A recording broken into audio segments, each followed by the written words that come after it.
Good afternoon and happy Halloween. Today is Monday, October 31st. Welcome to the weekly San Jose State football press conference with head coach Mike MacIntyre. The Spartans are back at home this Saturday playing against Idaho. San Jose State comes in with a 3-5 record, 2-2 within the Western Athletic Conference. The Spartans are coming in off of a road loss from this past Saturday. 38-28 was the final score against Louisiana Tech. Meanwhile, Idaho is coming in off of a loss at home against Hawaii. 16-14 was the final score there. Idaho 1-7, 0-4 within the Western Athletic Conference. This Saturday's game is set for a 1 p.m. kickoff. It will be televised by the WAC Sports Network, and it will be available on the radio on the Spartan Radio Network with the pregame show beginning at 12:30 p.m. It is also the San Jose State football alumni reunion game, so it will be a lot of fun for Spartan fans to see a number of former players out at Spartan Stadium this Saturday.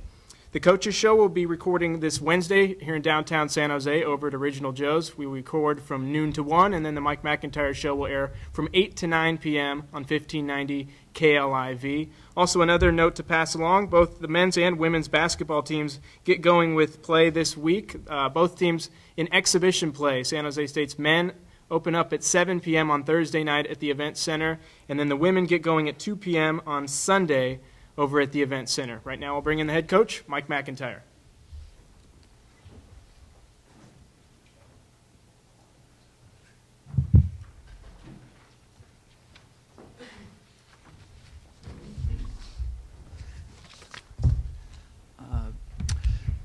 Saturday at Louisiana Tech, we had a tough, hard battle that we lost, of course. We've got to improve on our running game, get back to a better balance there. And then, we gave up a long pass on a flea flicker.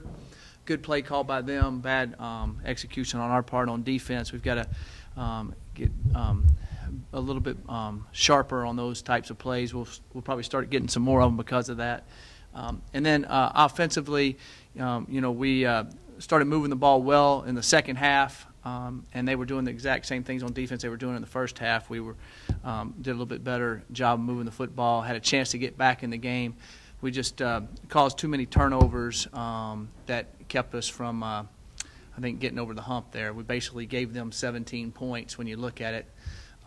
They got 2, they had the ball inside our 10, and then 1 they went in the end zone off of. So that's basically 17 points or 13 points, however you want to look at it. So we got to take that away, and then we win the football game. So we've got to do a better job in our turnover area, and we've been working on it. We just got to get rid of it.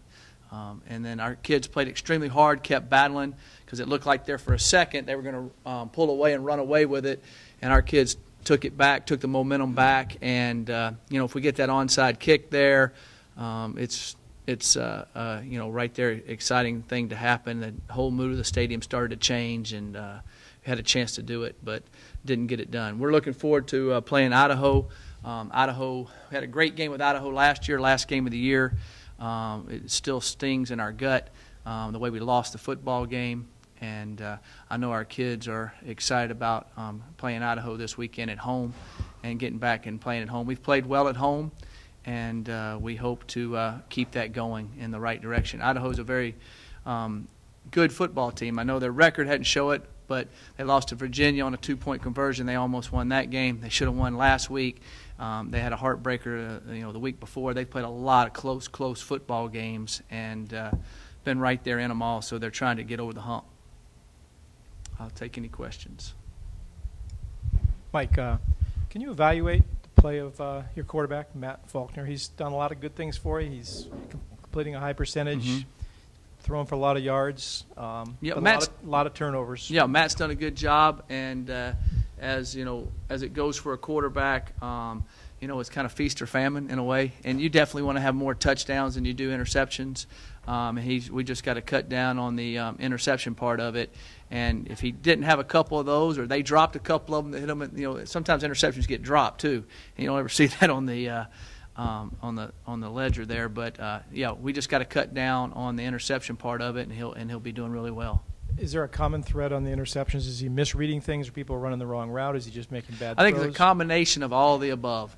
And like I had talked to you this morning, I think the thing also is if we don't have the running game to go along with it, your windows back there, what I mean by that, the linebackers get more depth. The secondary is thinking more about pass and not concentrating as much on the run or supporting. So the windows back there close, and when the windows close, it's a little bit harder to complete passes and that type of thing. And some of the balls were tipped by linebackers that had depth, and so I think it's just a combination of everyone doing their job. And so when your running game isn't working well and he's having to throw 49 times as he did the other day, right, what does he have to do differently or better to make sure he doesn't have those turnovers? Well, and that one would be not force the ball down the field as much. Have to dump it off a little bit more. And we've had some success down the field on the seams, and they were dropping back deeper on that, playing a little bit different depth-wise.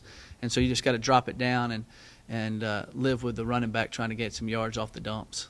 What's his demeanor after things like that happen? Does he bounce back? Or yeah, he bounces back. Or? He bounces back. He's that type of young man. He'll bounce back. He doesn't carry it with him. And I mean, he proved that. I think he proved that in the Colorado State game. And he had a pick there, and he came back and took us down for the winning drive. A series later, the Hawaii game took us the length of the field after he had a pick earlier. So I think that he's able to overcome it. And in the game Saturday, he took us down to score, and then got the 2-point conversion, came back, scored, and so it was looking good there, and just came up a little short. Is there any one key thing why you guys weren't successful with the running game this week? Yeah, I think their linebackers were very, very good. They were quick and athletic. They were better in person than I thought they were on film, and they made a lot of plays for them. And coming off our linemen, running down our running back, couldn't really get started, get going. Their front was very good too, but I think their linebackers were exceptionally quick and fit up the run for us. How will you go to keep a balanced offense this week? Because I know that's something you guys have tried to do all year. Well, we're going to definitely try to run the ball again and keep doing that. Hopefully, we're able to break some runs and get through there and stay and get to the second level and get on their linebackers and be able to get a few more creases in there. And that was the key, I think, that we have to do. Coach, in that, I think it was the second quarter where that you had a discussion with the refs about I think it was a fumble. Uh-huh. Do you remember the little bit we saw, it looked like it was. I mean, what was their reason for not reviewing it? No, it was a drop pass on a third down play. They don't have enough review cameras there, so they didn't have a good look at it. He caught it. He kind of turned their back to him, and the ball dropped, hit the ground, and bounced back up. And then he just fell down. He didn't keep running because there wasn't hardly any. He was kind of open, and they couldn't get it on the. We, called a timeout for them to review it. There wasn't enough. They didn't have there wasn't a look at it that could overturn it. So there's nothing I could do about it, or they could do about it. And so you just got to live with it. You would hope that we could eventually maybe have more cameras at all stadiums. Is a hope that I would be able to hope that we could be fair for both teams. If that happened to the other team, you want it fair for both teams, and that's just what happened. That's how I saw it, and but they did the best they could. They couldn't see it, and there wasn't a review camera that had a good angle on it. So if that's the case, you got to go with what happens on the field. Mike, have you made any decisions on red shirts? Yes, the guys that haven't played right now, or the guys that got hurt in the first 3 games, I don't have all the names here with me. But the guys that are playing, of course, now are not going to be redshirted as a freshman. We have like Howard, for instance. Marcus Howard's playing. He cannot redshirt. He'll play. He's gotten his hand well now. He doesn't have another red shirt available. He redshirted last year. Floyd Vi got hurt earlier. He played a little bit in the Stanford game. A few plays, got hurt, and so he's not going to play anymore the rest of the year. You have to play in the first 4 games, and then after that you can't play. How about your health going into this week? We feel pretty good about it. There's some guys that are dinged up, but I don't foresee anybody as of today missing the game Saturday. So hopefully everybody will be there. Hopefully everything keeps going on like it should, and then we'll know later in the week. But right now we feel like everybody has a great opportunity to be at the game. That includes Fred Coloto. Yeah, it includes Fred He right was now. limping around this morning, but Yeah. he said he felt okay. Yeah, he limped around last week and felt better as the week went along, and hopefully he'll be able to go. How much of the game did he play on Saturday? He played the majority of the game. He did. Yeah.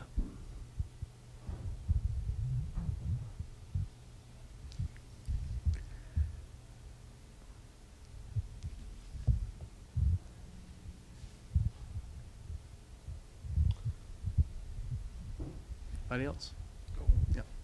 Can you talk a little bit about your run defense? This team that you're playing, Idaho, doesn't run the ball an awful lot, but Right. it's continued to be kind of spotty.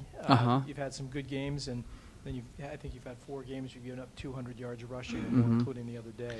Yeah. Well, anytime they run the ball 61 times, I think you got a good chance of giving up 200 yards.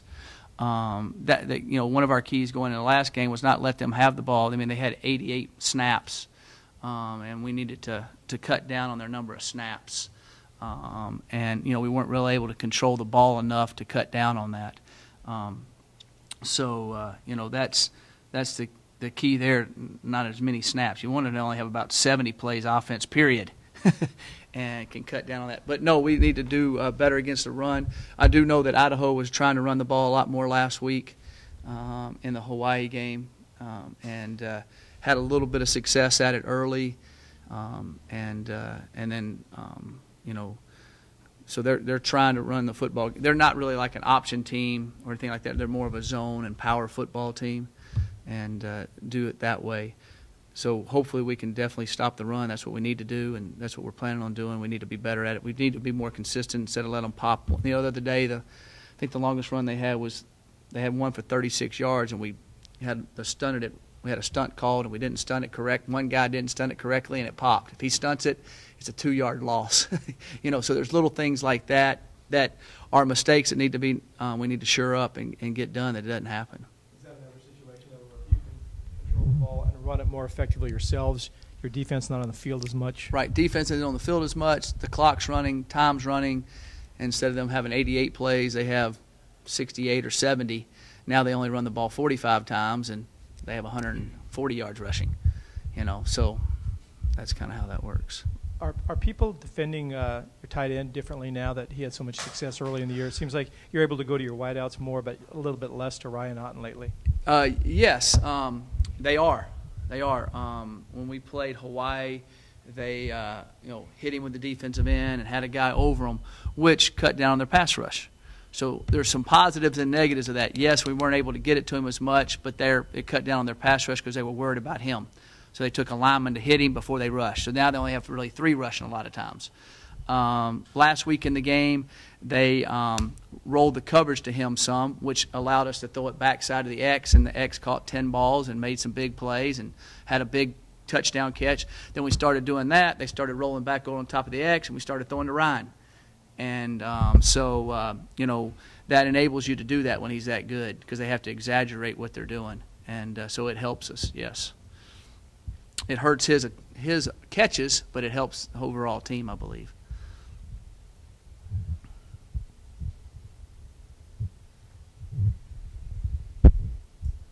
Coach, so is Matt your starter this week, or is that still open? No, Matt Faulkner will be our starter this week. Okay. And Yes. that's okay. All right. Thank you very much. Happy Halloween.